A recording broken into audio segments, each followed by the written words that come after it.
Hey guys, सभी प्यारे viewers का वेलकम है YET के ट्यूटोरियल क्लास में। आज का ट्यूटोरियल एक कंट्रोवर्शियल और सेंसिटिव मुद्दे पे बेस्ड है जिसको कहा जाता है लव जिहाद। अब लव जिहाद बाद में करेंगे, पहले अपना क्विज देख लो आज का।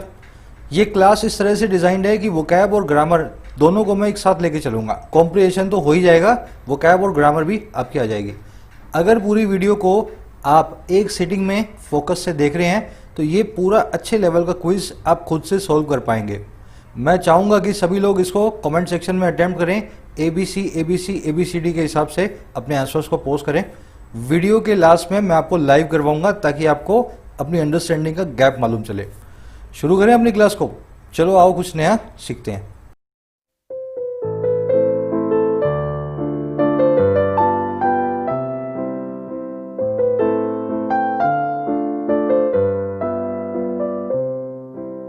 कह रहे अनसिविल प्रपोजल। प्रपोजल का मतलब होता है ऑफर, है ना। अनसिविल का मतलब क्या होता है? अब इस वर्ड को आप ध्यान से देखो। आपने वर्ड देखा होगा सिविल। सिविल का मतलब होता है सभ्य, ये एक एडजेक्टिव है। सिविल से वर्ड बनता है सिविलिटी, इसका मतलब होता है शिष्टता, है ना। आप जो किसी के लिए अच्छा व्यवहार करते हो वो आपकी सिविलिटी होती है। और इसी से वर्ड बनता है सिविलाइजेशन, इसका मतलब होता है सभ्यता। एक कुछ लोग मिलकर के एक कॉलोनी बसाएं, आपस में बातचीत करें, ग्रुप बनाएं, उसको कहते हैं सिविलाइजेशन। अब देखो सिविल से ही हमने अगर अन लगा के अनसिविल बनाया तो इसका मतलब होगा ये एक एडजेक्टिव है और कहलाता है असभ्य, है ना, असभ्य। तो कह रहे एक भद्दा असभ्य सा प्रपोजल या ऑफर कहीं से आया है। अब वो प्रपोजल कहाँ से आया है? कह रहा है on laws to curb love jihad. कह रहे हम बात कर रहे हैं उन लॉज की, उन कानूनों की जो कर्ब करने पे हैं, जो कंट्रोल करने पे हैं लव जिहाद को। अब इसके टाइटल पैराग्राफ की तरफ बढ़ते हैं, क्या कहना चाह रहे हैं, है ना, मालूम चलेगा। कह रहा है court verdicts in unrelated cases should be a ruse to curb personal freedom to marry. कह रहा है कोर्ट के जो वर्डिक्ट्स है ना, कोर्ट के जो फैसले हैं अनरिलेटेड केसेस में, ऐसे केसेस में जो आपके केस से रिलेट नहीं करते, है ना। कह रहा है ऐसे फैसलों को है ना नहीं बनाना चाहिए, शुड बी, ये नहीं होने चाहिए एक रूज। रूज का मतलब होता है पैंतरा। कह रहा है ये एक पैंतरा नहीं होने चाहिए कर्व करने के लिए, रेस्ट्रिक्ट करने के लिए, सप्रेस करने के लिए, दबाने के लिए पर्सनल फ्रीडम को, हमारी व्यक्तिगत आज़ादी को, और जो किस चीज़ की है, मैरी करने की है, शादी करने की है। तो किसी इंसान ने क्या किया है, कोर्ट का एक वर्डिक्ट उठाया और ऐसा वर्डिक्ट था जो अनरिलेटेड केस में था, इस केस से रिलेटेड भी नहीं था। ऐसे वर्डिक्ट का बहाना बना करके कोशिश कर रहा है वो कि आपके शादी करने की फ्रीडम को वो जो है ना पैंतरेबाजी करके उसको कर्व कर दे, आपके शादी करने की फ्रीडम को वो रिस्ट्रिक्ट कर दे। समझ गए सेंटेंस को? देखो सब्जेक्ट था आपका वर्डिक्ट्स, वर्ब है आपकी शुड बी, है ना। सब्जेक्ट और वर्ब ब्लू और पिंक कलर में आपके सामने मार्क्ड है। पूरे ट्यूटोरियल का, सिर्फ इस लाइन का नहीं, देखो आपको आगे भी मिलेगा। यही सब्जेक्ट और वर्ब आपके ग्रामर के अंदर, इंग्लिश के अंदर, रीडिंग के अंदर स्ट्रगल को खत्म करने का रास्ता है। अगर आप सब्जेक्ट और वर्ब पकड़ लेते हैं तो आपके लिए बहुत आसान है किसी भी टेक्स्ट को पढ़ना और किसी भी क्वेश्चन को सॉल्व करना। तो आप मेरे सब्जेक्ट से अपने सब्जेक्ट, मेरी वर्ब से अपनी वर्ब को मिलाएंगे, बाय डिफॉल्ट हर रोज मैं करवाता हूं। अब देखते हैं सेंटेंस में देखने वाला वर्ड। रूज का मतलब होता है पैतरेबाजी, पैतरा बोल दो ना, पैतरा। पैतरे के लिए बहुत सारे सिनोनिम्स है अपने पास, गिमिक, प्लॉय। अब मैं आपको दो तीन नए बताता हूँ, आर्टिफिस, सब्टरफ्यूज और मैन्यूवर। ये आर्टिफिस और सब्टरफ्यूज तो नए वर्ड्स हैं, मैन्यूवर आप जानते हो ऑलरेडी। पर मैन्यूवर में दिक्कत क्या होती है, ये एक ऐसी स्पेलिंग है जो अगर आप 100 आदमियों को दोगे ना तो 95 आदमी इसकी स्पेलिंग गलत लिखेंगे, बाकी के 5 भी पता नहीं कैसे सही लिखेंगे, तुक्के सही, है ना। इसकी स्पेलिंग आप याद कर सकते हैं इजीली। मैन्यूवर में मैन लिखें और यूवर, यूवर। इसमें कंफ्यूजन क्या होती है, ये मैन्यूवर की 2 स्पेलिंग्स हैं तो आदमी दोनों के चक्कर में एक भी याद नहीं कर पाता। मैं आपको दोनों ही बनानी सिखा देता हूँ इसी स्पेलिंग से। ध्यान देना, ये स्पेलिंग आप बहुत बार इनकाउंटर करोगे एग्जाम में। मैन्यूवर की स्पेलिंग ये तो देख लो, मैन तो आएगा ही पहले, मैन्यूवर, मैन्यूवर। ये स्पेलिंग है ब्रिटिश स्पेलिंग, जनरली अपने एग्जाम में स्पेलिंग नहीं आती। अपने पास कौन सी आती है, मैनो, मैनो, और वर की जगह VRE, मैनोवर, मैन्यूवर, है ना। ये वाली स्पेलिंग जो है ब्रिटिश स्पेलिंग है जो आपको अपने एग्जाम में देखने को मिलती है। ये जो RE वाली होती है ना, ये सब की सब ब्रिटिश होती हैं, और ER वाली सब की सब अमेरिकन होती हैं। जैसे कि कल मैंने एक स्पेलिंग लिखी थी, किसी ने कमेंट्स में लिखा सर ये गलत है। अरे ये सही है, इसका मतलब ये एक अमेरिकन स्पेलिंग है। अगर इसकी ब्रिटिश बनानी है तो इसको ऐसा लिख दो, ठीक है ना। तो दोनों स्पेलिंग चलती हैं आपकी समझ के हिसाब से। चलो आगे बढ़ते हैं, इस स्पेलिंग को अच्छे से मार्क कर ले मैन्यूवर की, है ना। एक समरी मैं आपको दे देता हूँ। समरी ये है, यूपी के अंदर और हरियाणा के अंदर लव जिहाद को कर्ब करने के लिए लॉज लाए जा रहे हैं। अपना एडिटोरियल क्या कह रहा है, कह रहा है आप लव जिहाद जिस वर्ड का यूज करते हो, ये वर्ड ही कॉन्स्टिट्यूशन में, कॉन्स्टिट्यूशन के हिसाब से ये वर्ड जो है ना फॉलो नहीं करता, क्योंकि आपको कहीं भी किसी से भी शादी करने का हक है अगर आप एडल्ट हो। अब अगर आप लव जिहाद बोल करके बोलोगे कि ये लड़की इस लड़के से शादी नहीं कर सकती और ये लड़का इस लड़की से शादी नहीं कर सकता, तो आप जो है एक अनकॉन्स्टिट्यूशनल काम करोगे, किसी की व्यक्तिगत आज़ादी पे शादी करने की, उस पर आप हमला कर रहे हो। तो ये एक पॉपुलिस्ट टोन का एडिटोरियल है। ये कह रहा है कि हमारी जो फ्रीडम है वो हमारे पास रहने दो, हमें मत बताओ किसको किससे शादी करनी चाहिए। ऐसे लॉज अनकॉन्स्टिट्यूशनल होते हैं। अब बातें कर सकते हो पर इनको इनेक्ट नहीं कर सकते कॉन्स्टिट्यूशन के अंदर। बस यही इसकी समरी है आज की, है ना। यूपी और हरियाणा की गवर्नमेंट को क्रिटिसाइज कर रहा है। टोन है आज की पॉपुलिस्ट। पॉपुलिस्ट टोन वो होती है जब लोग अपनी आज़ादी की बात करें ना, कोई भी आर्टिकल जिसके अंदर आज़ादी की बात हो, लोगों की फ्रीडम की बात हो, है ना, राइट्स की बात हो, अधिकारों की बात हो, तो उस टोन को अपने बोलते हैं पॉपुलिस्ट टोन, है ना। लोगों में बहुत ही लोकप्रिय टोन होगी, वो अच्छी टोन होगी। शुरू करते हैं आर्टिकल को, बट उससे पहले जो लोग चैनल पे नए हैं और बिल्कुल नहीं समझ पा रहे हैं कि कहाँ से शुरू करना है, इंग्लिश को बहुत स्ट्रगल कर रहे हैं, मैं आपको सजेस्ट करूंगा आप चैनल के होम पेज पे जाएं और इस प्लेलिस्ट को फॉलो करें, complete English grammar for all competitive exams. इसमें 27-28 वीडियोज़ हैं। आप जैसे ही इनको पूरा करोगे ना 2 वीक में, आपके 30 में से 50 में से, है ना, 50% मार्क्स एटलीस्ट सीधे सीधे आपके आने शुरू हो जाएंगे।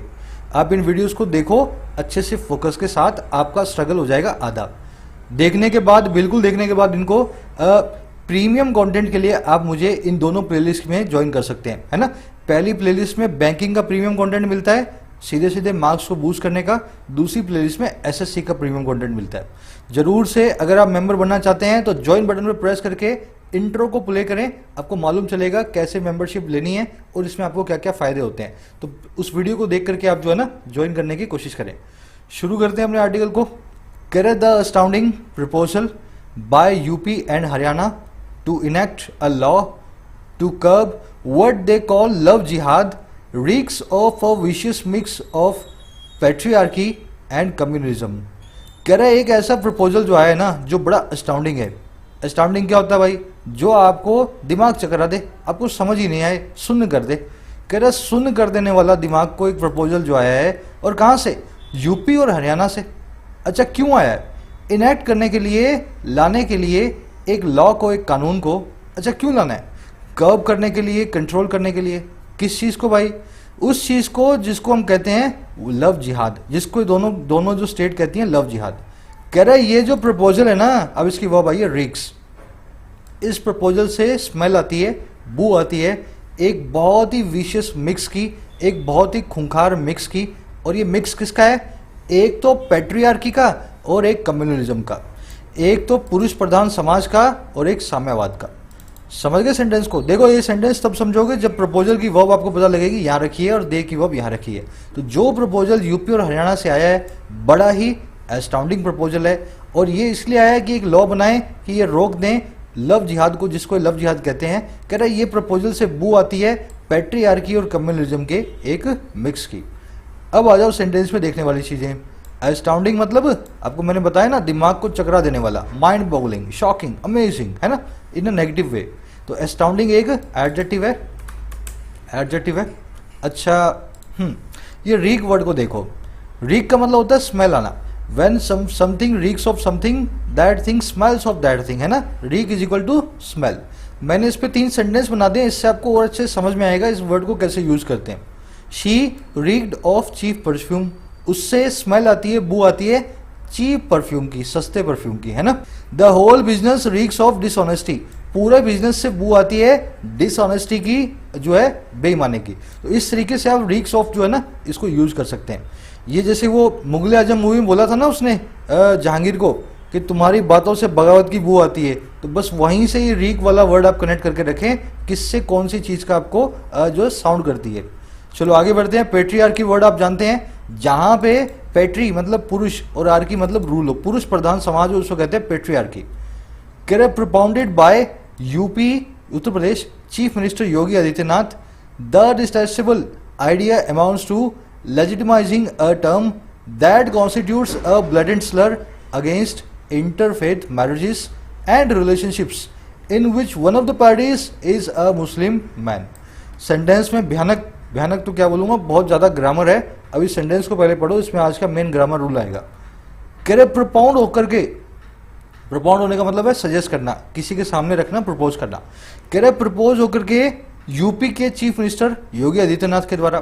कह रहा है ऐसा प्रपोज होकर के ना इनके द्वारा, ये जो डिटेस्टेबल आइडिया है, ये जो घृणा के लायक जो विचार है, डिटेस्टेबल आइडिया, ये अमाउंट टू करता है, ये बराबर है लेजिटिमाइज करने के, कानूनी वैधता देने के, अप्रूवल देने के, लीगल अप्रूवल देने के, एक ऐसी टर्म को, एक ऐसे नाम को जो कॉन्स्टिट्यूट करता है, जो बनाता है एक बहुत ही शर्मनाक गाली को, स्लर को. और किसके खिलाफ ये गाली है? इंटरफेथ मैरिजेस के खिलाफ, अलग अलग रिलीजन में होने वाली शादियों के खिलाफ और रिलेशनशिप के खिलाफ. कह रहा है ऐसी रिलेशनशिप और मैरिजेस इन विच, जिसके अंदर एक जो पार्टी है ना, वन ऑफ द पार्टीज, वो एक मुस्लिम मैन है, एक मुस्लिम आदमी है. समझ गए सेंटेंस को? तो कह रहा है योगी नाथ के द्वारा सुझाया गया आइडिया जो बहुत ही डिटेस्टेबल आइडिया है, ये बराबर है कानूनी अप्रूवल देने के एक ऐसी गंदी स्लर को जो कि इंटरफेथ मैरिजेस और रिलेशनशिप्स के खिलाफ बना हुआ है, जिसमें एक जो है ना आदमी जो होता है मुस्लिम होता है और लेडी जो होती है वो हिंदू होती है.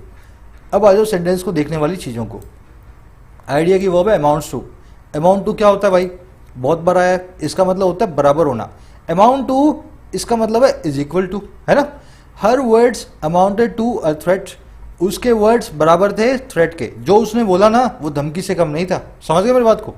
The bill amounts to ₹1000. ये रुपया, ये बिल जो है अमाउंट है 1000 रुपए के, मतलब इस बिल की अमाउंट है 1000 रुपए, है ना. तो इस तरह से अमाउंट टू नाम की वर्ब को आप यूज करते हैं. खबरी पे आप इसको जानते होंगे, अगर खबरी आप फॉलो करते हैं तो वहां पे इस वर्ड को मैंने अच्छे से फ्रेज को करवाया हुआ है. अब वर्ड्स देखने वाले दूसरे. कॉन्स्टिट्यूट का मतलब होता है बनाना, ब्लेटेंट का मतलब होता है बेशरम, क्लियरली बेशरम हो, छुपा हो नहीं, छुप करके नहीं, खुलेआम बेशरम. तो ब्रेजन, बेशरम, शेमलेस, ब्लेटेंट, फ्लैग्रेंट सब एक दूसरे के सिनोनिम है.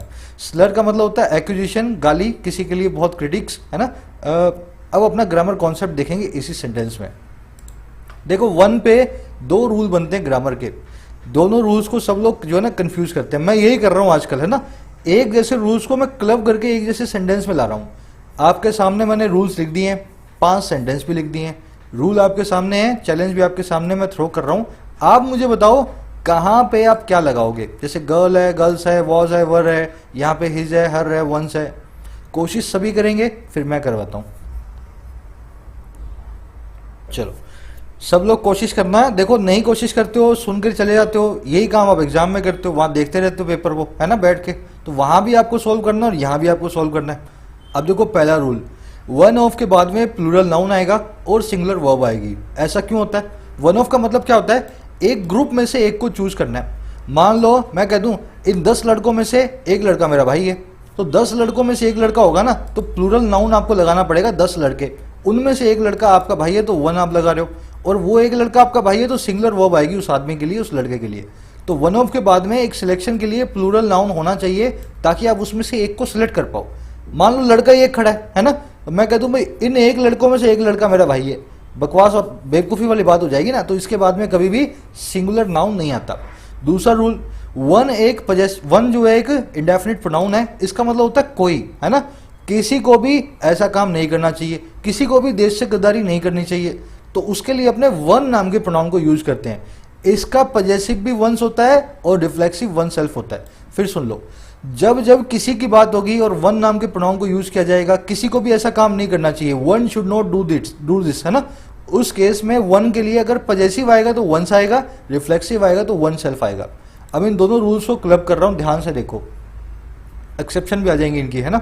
वन ऑफ द गर्ल या गर्ल्स वॉज या वर really beautiful in their camp. उनके कैंप में एक लड़की बहुत ब्यूटीफुल थी.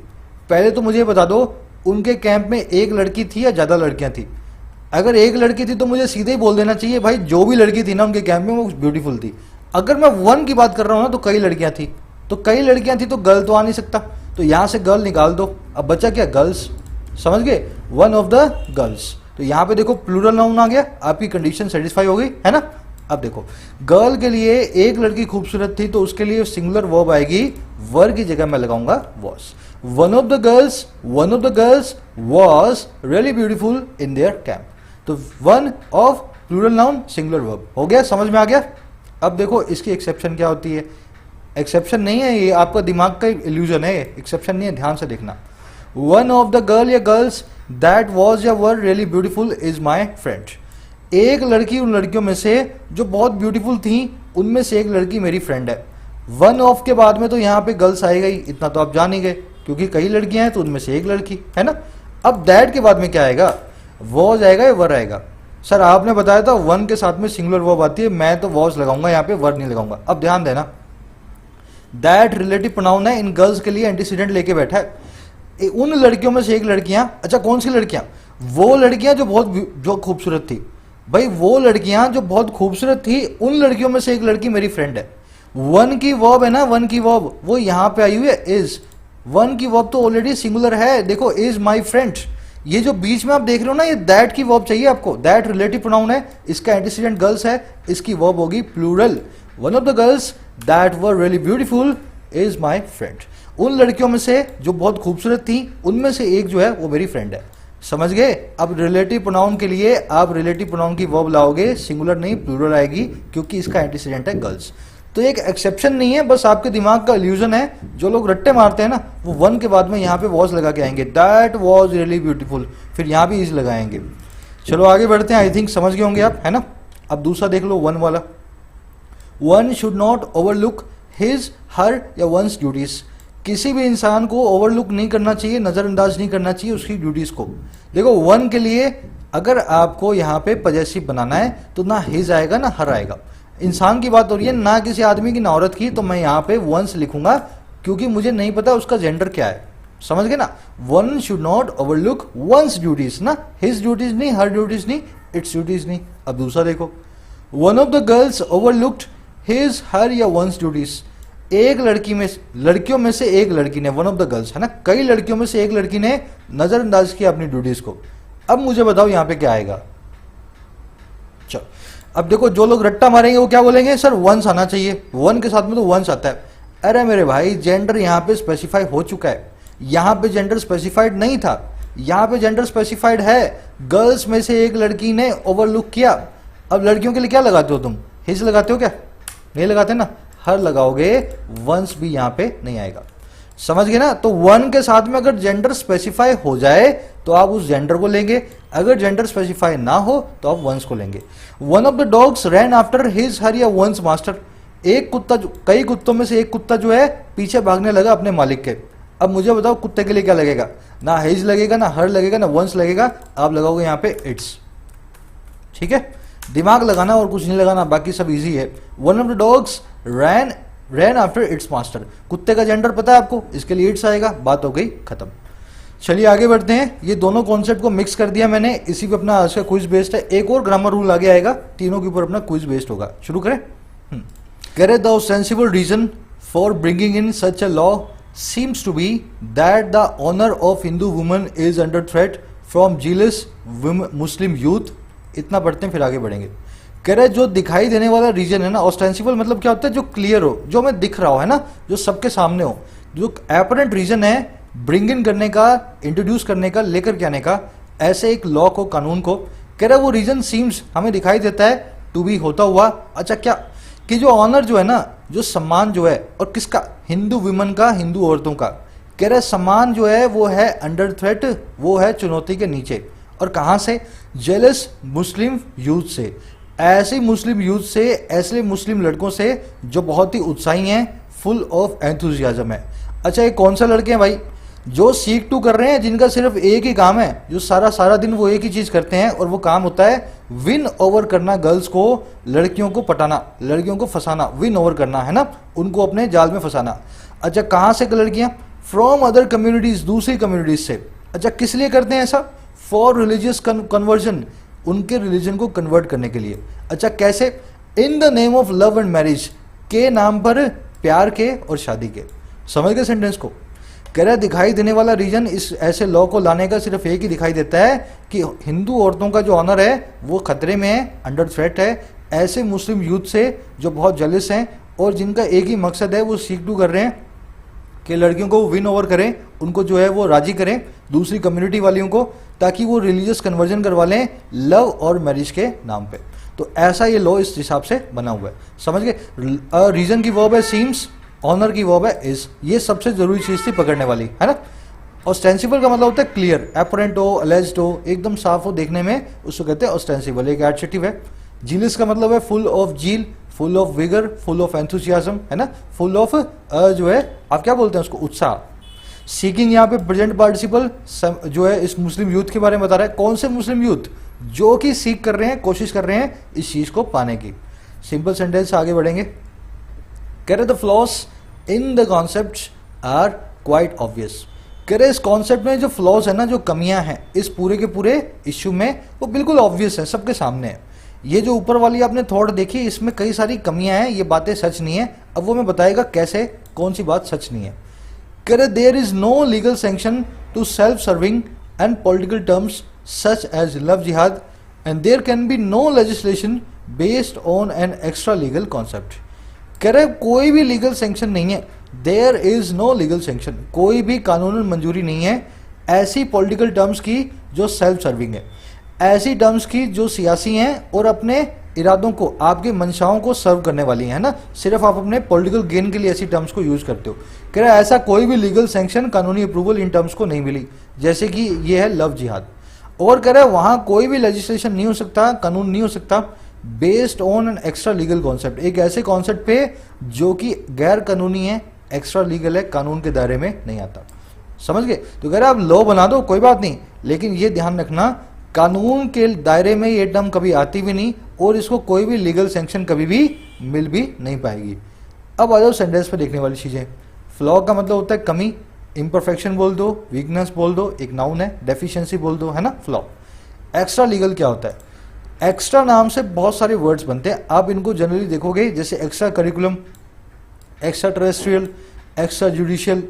आपने सुना होगा एक्स्ट्रा करिकुलम एक्टिविटीज हो रही है भाई, इसका मतलब क्या है? आपके कोर्स में जो एक्टिविटीज इंक्लूड नहीं है ना, उससे ज्यादा एक्टिविटीज आप जो है करवा रहे हो। जैसे कि कोर्स के अंदर है फिजिक्स, केमिस्ट्री, मैथ्स, पर एक्स्ट्रा करिकुलम का मतलब क्या है? आप डांस भी करते हो, आप ड्रामा भी करते हो, आप स्पोर्ट्स में भी आते हो, है ना। तो स्पोर्ट्स जो आपके करिकुलम से ज्यादा हो उसको बोलेंगे एक्स्ट्रा करिकुलम। वैसा ही एक्स्ट्रा टेरेस्ट्रियल स्पीसीज वो हैं स्पीसीज जो कि धरती पे हमारे टेरेन पे नहीं पाई जाती हैं। वैसे ही एक्स्ट्रा जुडिशियल किलिंग्स वो किलिंग्स हैं जिसको कानून की मंजूरी नहीं मिली है, फेक एनकाउंटर है। वैसे ही एक्स्ट्रा लीगल कॉन्सेप्ट वो कॉन्सेप्ट है जिसको लीगलिटी नहीं मिली है, जिसको कानूनन वैधता नहीं मिली है, एक्स्ट्रा लीगल कॉन्सेप्ट है। आप ऐसे एक्स्ट्रा नाम के वर्ड के प्रीफिक्स को समझ सकते हो किसी भी जो है ना वर्ड के अंदर, ये ऐसे काम करता है, एडजेक्टिव बनाता है। चलो आगे बढ़ते हैं। करा in any case legislative intervention in marriages involving consenting adults will be clearly unconstitutional. करे किसी भी केस में अगर कानूनन दखल अंदाजी हो गई, लेजिस्लेटिव इंटरवेंशन हो गई, और किसमें? शादियों में। और कौन सी शादियां? जो इन्वॉल्व करेंगी कंसेंटिंग एडल्ट्स को, जो इन्वॉल्व करेंगी ऐसे एडल्ट्स को जो कि राजी हैं, अपने आपस में राजी हैं ना किसी काम को करने के लिए। कह रहा है ऐसे इंटरवेंशन जो है ना साफ साफ वो होगी, विल बी क्लियरली होगी अनकॉन्स्टिट्यूशनल, एक ऐसी चीज जो कि कॉन्स्टिट्यूशनल नहीं है, असंवैधानिक है। थोड़ा सा सेंसिटिव मुद्दा है। वैसे तो अपने देश में आज़ादी है किसी भी काम को करने की, लेकिन आप शादियां करने के लिए अगर सरकार से परमिशन दिलवाने लग गए तो ये आज़ादी चली जाएगी। तो ये देश क्या बन जाएगा? जैसा चाइना है, पाकिस्तान है, बांग्लादेश है, वैसा यहाँ होने लगेगा, है ना।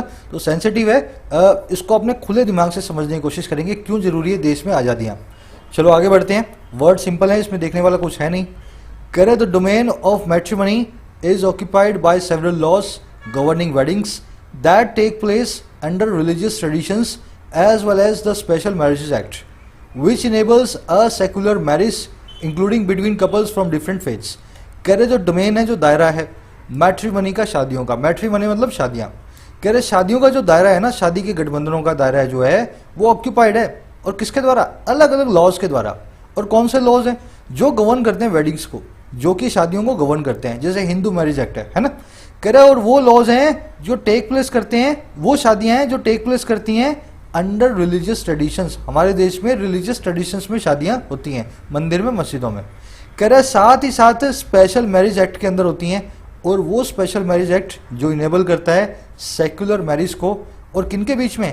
ऐसे कपल्स के बीच में जो डिफरेंट फेथ से आते हैं, जो अलग अलग रिलीजन से आते हैं। समझ गए? तो कह रहा है हमारे देश में शादी का दायरा रिलीजियस जो है ना ट्रेडिशंस के अंदर में आता है और एक स्पेशल मैरिज एक्ट के अंदर आता है, जिसमें आप अलग अलग रिलीजन के लोग भी शादी कर सकते हैं और शादी के बाद अपने अपने रिलीजन को फॉलो कर सकते हैं। हिंदू लड़का है, मुस्लिम लड़की है, शादी के बाद में वो लड़का अपने मंदिर जाए, लड़की अपने मस्जिद में जाए, ऐसा हमारा स्पेशल मैरिज एक्ट कहता है कि अपने अपने हिसाब से शादी करो और अपने अपने फेथ को फॉलो करो। सिंपल सेंटेंस है, चलो आगे बढ़ते हैं। कह रहा mister Adityanath who has also threatened those allegedly operating in secret by concealing their identities and his Haryana counterpart Manohar Lal seem to be making the same mistakes। कह रहा मिस्टर आदित्यनाथ जो है, जिन्होंने थ्रेटन कर दिया है, चुनौती दे दी है, धमकी दे दी है उन लोगों को जो कथित तौर पे ऑपरेट करते हैं सीक्रेट के अंदर, और कैसे? कंसील करके अपनी आइडेंटिटी को। ऐसे लड़के जो कि अपनी आइडेंटिटी कंसील करके किसी लड़की से, या ऐसी लड़कियां अपनी आइडेंटिटी जो है ना कंसील करके किसी लड़के से रिलेशनशिप में आती हैं। तो कह रहा है ये आदित्यनाथ जो है ना, जिसने ऐसे लोगों को धमकी दी है, और कह रहा है उसका हरियाणा काउंटर पार्ट, तो ये यूपी के सीएम है, तो उसके हरियाणा काउंटर पार्ट मतलब हरियाणा के सीएम मनोहर लाल। तो कह रहे ये दोनों आदमी जो है ना सीन दिखाई देते हैं मेक करते हुए सेम मिस्टेक्स को, उन्हीं सेम गलतियों को। अब वो गलतियां बता रहा है। Using the term love jihad in a communal sense and speaking out about marriages as if they were not a matter of personal choice. कह रहे यूज करने का काम कर रहे हैं लव जिहाद को कम्युनल सेंस में, है ना, जातीय सेंस में, और स्पीक कर रहे हैं ऐसी मैरिज के बारे में जैसे कि जो ये एक मैटर था पर्सनल चॉइस का था ही नहीं कभी, है ना। शादी करना आपके देश में, हमारे देश में पर्सनल चॉइस का मैटर है, ये आपके माँ बाप भी आपको नहीं बता सकते। अगर आप लीगल एज के अंदर हैं तो आप कोर्ट में जाकर के शादी कर सकते हैं अपने देश में। तो कह रहे हैं ये लोग लव जिहाद को ऐसे यूज कर रहे हैं जैसे कि हमारे देश में पर्सनल चॉइस तो है ही नहीं शादी करने की। आप लॉ ले आओगे, कल से आप बता दोगे कि कौन सा लड़का किस लड़की से शादी करेगा। तो ये मिस्टेक्स जो हैं दोनों के दोनों सीएम इस मामले में कर रहे हैं। अब इस सेंटेंस में देखने वाली चीज, आदित्यनाथ और हरियाणा काउंटर पार्ट मनोहर लाल, इन दोनों की वर्ब है सीम, ठीक है ना, इन दोनों की वर्ब है सीम। अच्छा, हु की वर्ब है हैज थ्रेटेंड, ये हु लगा है आदित्यनाथ के लिए। एज इफ का मतलब होता है जैसे कि। इस पे एक बहुत अच्छा कॉन्सेप्ट हमने पढ़ा था during our video on relative pronoun. She treats everyone as if she were the boss, she treated everyone as if she had been the boss. पहले सेंटेंस के अंदर क्या मतलब है, वो सबको ऐसे ट्रीट करती है जैसे वो बॉस हो। यहाँ पे वर जो है सेकंड कंडीशनल वाला अनरियल कंडीशन को बता रहा है।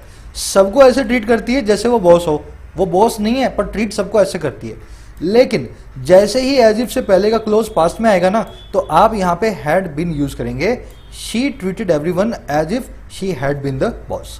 तो प्रेजेंट के अंदर तो आप वर यूज करते हैं, मतलब प्रेजेंट टेंस लगाओ एज इफ से पहले, और अगर पास्ट टेंस लगाओ तो आप यूज क्या करते हैं, हैड बीन को। लेकिन इसमें कैविएट भी है, अगर वो बॉस है ही नहीं, मान लो वो बॉस हो, वास्तव में वो बॉस हो, तब तो आप वर यूज कर रहे हो, हैड बीन यूज कर रहे हो। मान लो वो बॉस हो ही ना, वो आपकी जूनियर हो, फिर भी आप कह रहे हो यार वो ऐसे ट्रीट करती है जैसे वो बॉस हो। उसका बॉस होना एक रियल कंडीशन नहीं है, तो यहां भी आप वर को यूज करेंगे। इसको आप ऐसा समझें, चलो बॉस तो वो हो सकती है, मान लो as if she were the dragon queen.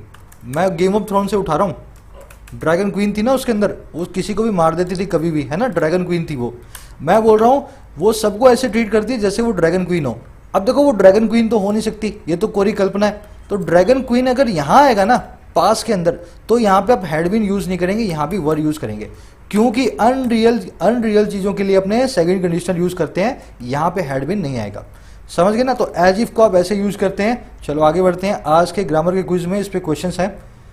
कह रहे they would do well to remember that earlier this year the union home ministry made it clear that the term is not defined in law while replying to a parliamentary question. कह रहे बहुत अच्छा होगा, दे would do well, बहुत अच्छा करेंगे वो, अगर वो याद करेंगे इस चीज़ को कि इसी साल की शुरुआत में अर्लियर दिस ईयर हमारी होम मिनिस्ट्री ने, गृह मंत्रालय ने इसको साफ कर दिया था, मेड इट क्लियर कर दिया था कि कोई भी टर्म जो है जो नहीं डिफाइंड लॉ के अंदर। अच्छा, कब? रिप्लाई करते हुए एक पार्लियामेंट्री क्वेश्चन को, रिप्लाई करते हुए एक संसदीय प्रश्न को। तो उसने कहा था हमारी होम मिनिस्ट्री ने कि लव जिहाद जो है लॉ के अंदर डिफाइंड टर्म नहीं है, कानूनी अवैध या इलीगल टर्म है, इसको आप यूज ना करें। तो कह रहे इन दोनों को याद करना चाहिए होम मिनिस्ट्री के इस बयान को। सिंपल सेंटेंस है। रिप्लाइंग यहाँ पे प्रेजेंट पार्टिसिपल साइमल्टेनियस एक्शन, इससे पहले व्हेन या वाइल भी आ सकता है, इसलिए वाइल या व्हेन नाम की कंजंक्शन को हमने यूज किया है ना। कह रहे investigation into marriages that purportedly raised such a suspicion also failed to find any substance in the allegations। कह रहे इन्वेस्टिगेशन जो है, जो छानबीन है ऐसी मैरिजेस में जो कि कथित तौर पे रेज करती थी ऐसे एक सस्पिशन को, ऐसे एक डाउट को कि लव जिहाद है। कह रहे ऐसी जो इन्वेस्टिगेशन जो है ना ऐसी शादियों में, वो भी फेल रही है, नाकामयाब रही है किसी भी सब्सटेंस को फाइंड करने में, किसी भी मीनिंग को फाइंड करने में इस एलिगेशंस के अंदर, इन सारे के सारे दावों के अंदर। तो जितने भी दावों पे, जितने भी लव मैरिज के, लव जिहाद के दावों वाली जो मैरिज थी, उनमें जो भी इन्वेस्टिगेशन हुई है आज तक, सब में हमें कोई भी सब्सटेंस, कोई भी आधार, कोई भी मीनिंग लव जिहाद का नहीं मिला है। सब्सटेंस वर्ड को नोट करें। सिग्निफिकेंस, मीनिंग होता है किसी चीज़ का, वो सब्सटेंस होता है ना। किसी चीज़ में जो अर्थ होता है उसका, वो होता है उसका सब्सटेंस। चलो आगे बढ़ते हैं। Care the immediate context for these leaders to go out on a limb about curbing interfaith marriages. Interfaith marriages is a recent Allahabad court judgment that frowned upon religious conversion solely for the purpose of marriage। अब ध्यान देना है sentence को। कह रहे जो immediate context है, जो अभी के हालात हैं, इमीडिएट मतलब अभी के एकदम जो है सबसे ताज़ा तरीन है ना, और कॉन्टेक्स्ट मतलब हालात। कह रहे जो इमीडिएट कॉन्टेक्स्ट है ना, जो हालात हैं इन लीडर्स के लिए कि वो गो आउट ऑन अ लिम्ब हो गए, वो इतना आगे बढ़ गए कि एक वीक पोजीशन में आ गए। अब ये लीडर्स ने बात करके वीक पोजीशन में आ गए ना, रिस्की पोजीशन में आ गए। कह रहे जो इमीडिएट हालात हैं इन लीडर्स के इस काम को करने के लिए, इस स्टैंड को लेने के लिए, एक वीक स्टैंड को, और किस बारे में, वो है कर्ब करने के बारे में, इंटरफेथ मैरिजेस को कंट्रोल करने के बारे में, एक रिलीजन से दूसरे रिलीजन में शादियों को। कह रहा है ये कॉन्टेक्स्ट क्या है, वो है recent Allahabad court judgment, Allahabad court की रीसेंट जजमेंट, जिसने फ्रॉन अपॉन किया, जिसने डिसअप्रूव किया रिलीजियस कन्वर्जन को, अपने धर्म परिवर्तन को, सिर्फ पर्पस के लिए जो है शादी का। तो इलाहाबाद कोर्ट ने रिसेंट में कुछ लड़के लड़कियों को डिसअप्रूव किया कि आपने जो अपना रिलीजन कन्वर्ट किया है सिर्फ और सिर्फ शादी करने के लिए किया दूसरे रिलीजन के लड़के या लड़की से।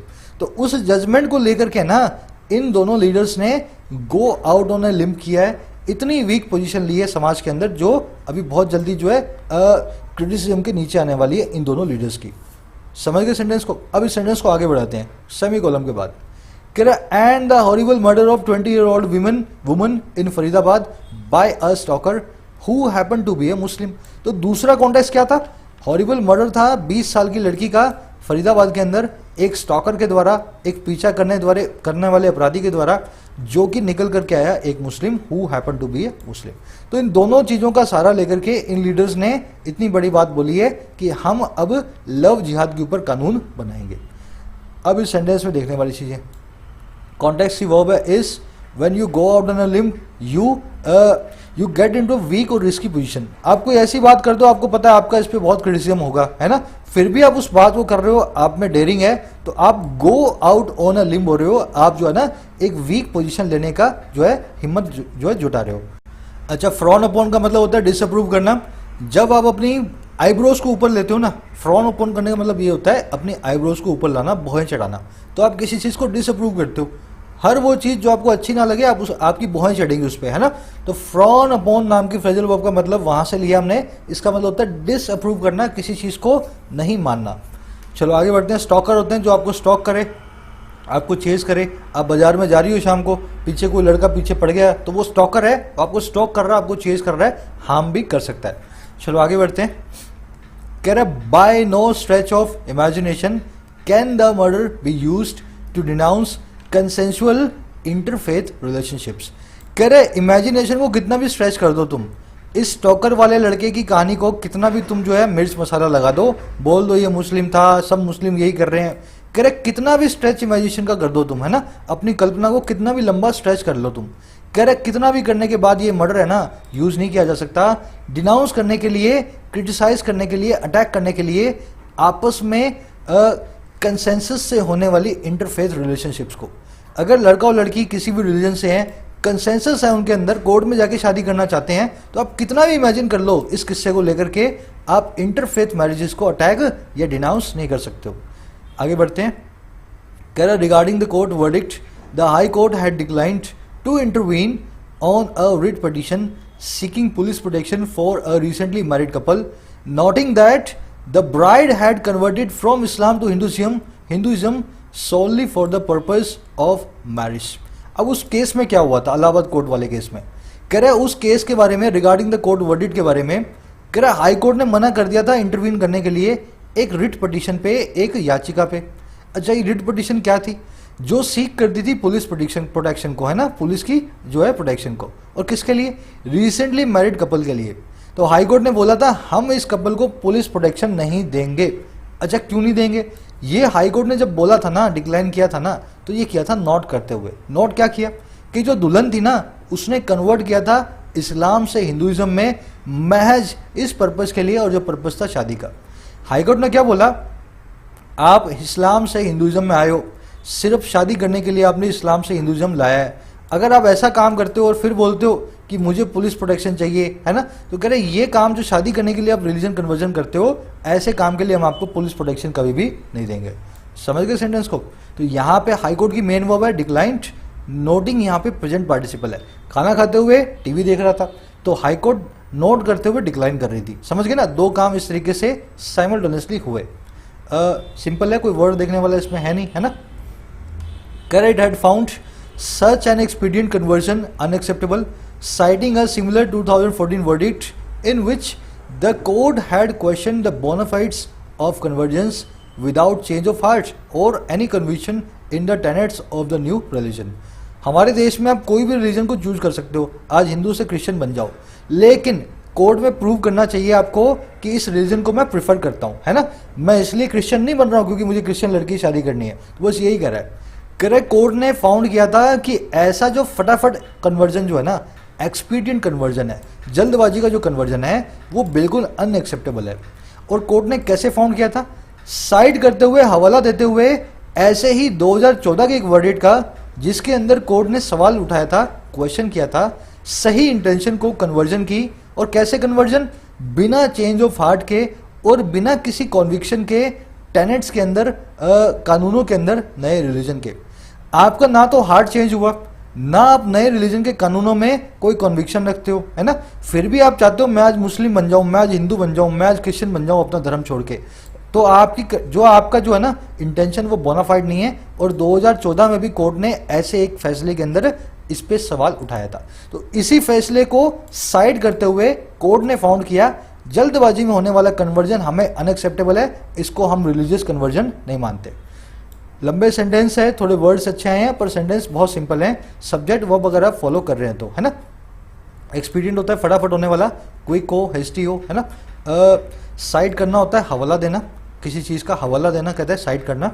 बोनाफाइड, इस वर्ड को मैंने तोड़ दिया है। बोना मतलब गुड, फाइड मतलब intention. Bona fides are your good intentions, है ना, किसी काम को करने के सही इरादे।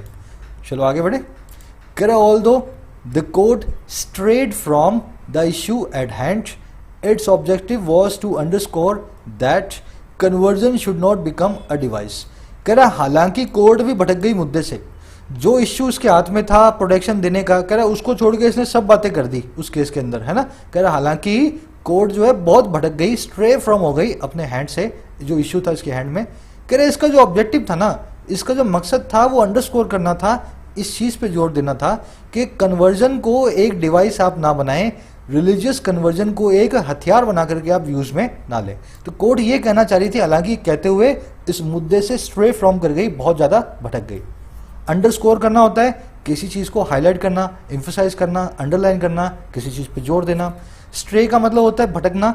जो गली के डॉग्स होते हैं ना, उनको अपने स्ट्रे डॉग कहते हैं, क्योंकि वो भटकते रहते हैं। आज गली नंबर 3 में, कल गली नंबर 5 में, है ना, इसलिए अपन को क्या बोलते हैं? स्ट्रे डॉग्स, गली में भटकने वाले कुत्ते। तो स्ट्रे वर्ड को आप ऐसे रख लें, जो भटकता हो, स्ट्रे करता हो, है ना।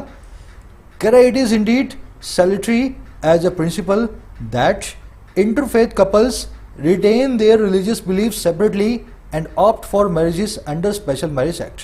कह रहे ये वास्तव में बहुत जरूरी है, सैल्यूटरी है, बेनिफिशियल है, गुड है, एक प्रिंसिपल, एक कानून के तौर पे, अच्छा क्या, कि जो इंटरफेथ कपल्स हैं, जो एक दूसरे से शादी करने वाले दूसरे रिलीजन वाले जो कपल्स हैं, वो रिटेन करते हैं, बनाए रखते हैं अपने रिलीजियस बिलीफ्स को अलग अलग, और वो ऑप्ट करते हैं मैरिज के लिए स्पेशल मैरिज एक्ट के अंदर। तो कोर्ट यही कहती है, शादी के लिए रिलीजन तुम चेंज नहीं करोगे, स्पेशल मैरिज एक्ट बना हुआ है, तू हिंदू लड़का है, तुम मुस्लिम लड़की हो, शादी करो, बेशक शादी के बाद अपना अपना रिलीजन रिटेन करो, शादी के लिए रिलीजन को चेंज मत करो। कोर्ट यही कहती है इस मैरिज एक्ट के अंदर शादी करके अपने अपने रिलीजन को कायम रखो। सैल्यूटरी वर्ड का मतलब होता है गुड हो, बेनिफिशियल हो, हेल्पफुल हो, अच्छा हो, है ना। तो कह रहे बहुत भला प्रिंसिपल है कि ऐसे आपको शादी करनी चाहिए अपने फेथ को कायम रखते हुए। कह रहे however this principle can not be use to derogate from personal choice और become a ruse to interfere in the individual freedom to force matrimonial alliances. कह रहा है हालांकि ये प्रिंसिपल आप यूज नहीं कर सकते, कोर्ट ने ये पूरा फैसला दिया था, आप इसको तोड़ मरोड़ के यूज नहीं कर सकते डेरोगेट फ्रॉम करने के लिए, कमजोर बनाने के लिए हमारी पर्सनल चॉइस को, या फिर बनने के लिए एक बहाना इंटरफेरेंस का, दखल अंदाजी का हमारी पर्सनल फ्रीडम में जो है फोर्स करने की, बनाने की, शादी से रिलेटेड अलाउंसेस को, मैट्रिमोनियल अलाउंसेस को। तो कह रहे कोर्ट ने बहुत अच्छे तरीके से समझाया था, इस पूरी बात का गलत फायदा मत उठाओ। कोर्ट ने कहा था कि रिलीजन कन्वर्ट नहीं करना है ना, शादी के लिए, आप इसका फायदा उठा करके एक लॉ ही बना दोगे कि अलग अलग रिलीजन वालों को हम शादी नहीं करने देंगे। तो कह रहे इस प्रिंसिपल को है ना यूज मत करो कमजोर बनाने के लिए, डेरोगेट फ्रॉम करने के लिए पर्सनल चॉइस से, और या फिर इसको बनाने के लिए एक पैंतरेबाजी कि आप इंटरफेयर करो पर्सनल फ्रीडम के अंदर, जो कि किसी से शादी करने की है, फोर्स करने की एक मैट्रिमोनियल अलायंस को। डेरोगेट फ्रॉम एक फ्रेजल वर्ब है, इसका मतलब होता है किसी को कमजोर बनाना। When you derogate from something, आप उस चीज की सिग्निफिकेंस को कम करते हैं, है ना। तो इस प्रिंसिपल से आप पर्सनल चॉइस के ऊपर अटैक नहीं करोगे, उसको डेरोग्रेट फ्रॉम नहीं करोगे। मैट्रिमोनियल होता है रिलेटेड टू मैरिज, इसके लिए एक बहुत अच्छा वर्ड है नप्शल। ये जो लोग लिटरेचर पढ़े हैं, शेक्सपियर है ना, उसके अंदर ये वर्ड बहुत बार देखा होगा उन्होंने, नप्शल। इसका मतलब क्या होता है, anything that is related to a marriage is called a nuptial. चलो आज का मैं बोलूँगा इसको 9 आउट ऑफ 10, है ना, इसकी वोकैबुलरी को देखते हुए, पर ग्रामर बहुत इजी थी आज की, है ना। अब अगर आपने पूरे फोकस से देखा है तो ग्रामर क्विज की तरफ बढ़ते हैं। सारे के सारे क्वेश्चंस आपको सॉल्व करने आने चाहिए, मैं सॉल्व करवा देता हूँ। एक लाइक और एक शेयर इससे पहले जरूर से वीडियो को दे देना, आपके शेयर्स के ऊपर चैनल बहुत जल्दी ग्रो करता है, आपको नहीं मालूम, ये मुझे मालूम चला है पिछले कुछ दिनों के अंदर। अब देखो थर्ड से, चलो सेकंड से बढ़ाते हैं, स्पॉट द एरर करते हैं। After the rights in the city one was expected to take care of himself and look after his property।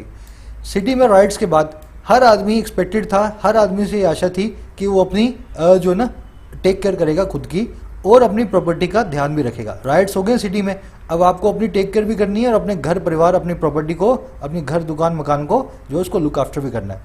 अब देखो वन का मतलब है कोई भी, यहाँ पे वन का जेंडर स्पेसिफाई नहीं हो रहा, तो मुझे क्या करना चाहिए, हिमसेल्फ की जगह क्या लगाना चाहिए, वन सेल्फ।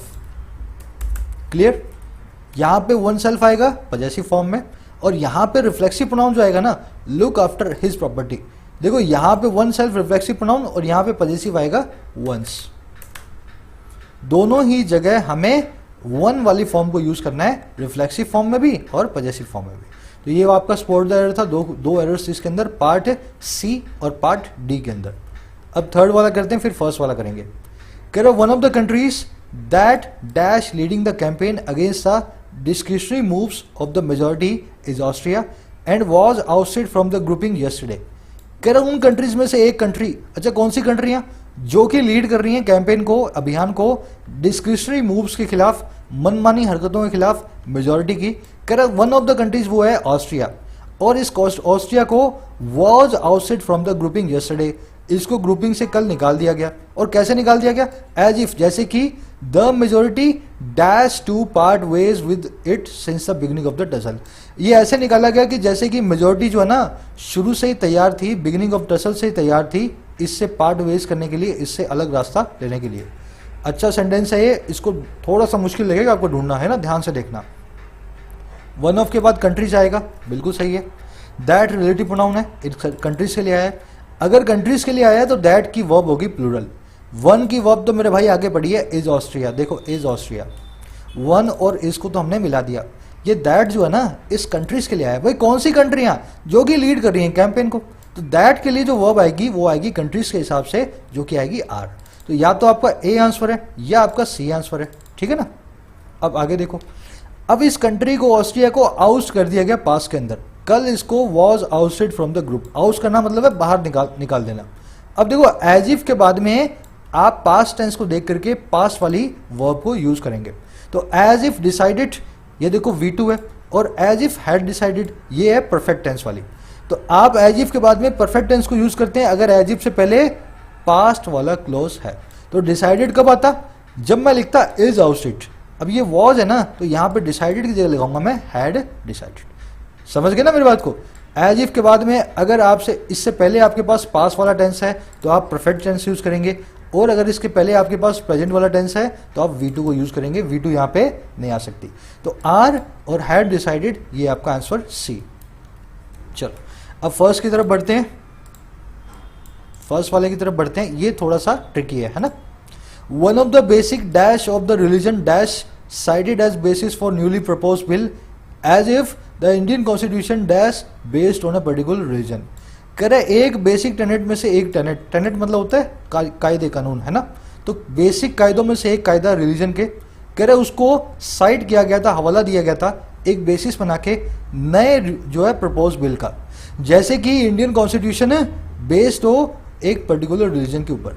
तो रिलीजियस टेनेट्स में से एक टेनेट को बनाया गया, उठाया गया नए बिल को प्रपोज करने के लिए, और ऐसे प्रपोज किया गया जैसे कि हमारा जो कॉन्स्टिट्यूशन है वो किसी रिलीजन के ऊपर बेस्ड हो। अच्छा सेंटेंस आप ध्यान से देखो, one of the basic tenets, यहां पे टेनेट आ ही नहीं सकता। वन ऑफ के बाद में बेसिक एडजेक्टिव, इसका नाउन आएगा प्लूरल नाउन। तो मेरे पास टेनेट्स कहां कहां आ रहा है मेरे भाई, या तो ए आ रहा है या आ रहा है जो है डी में।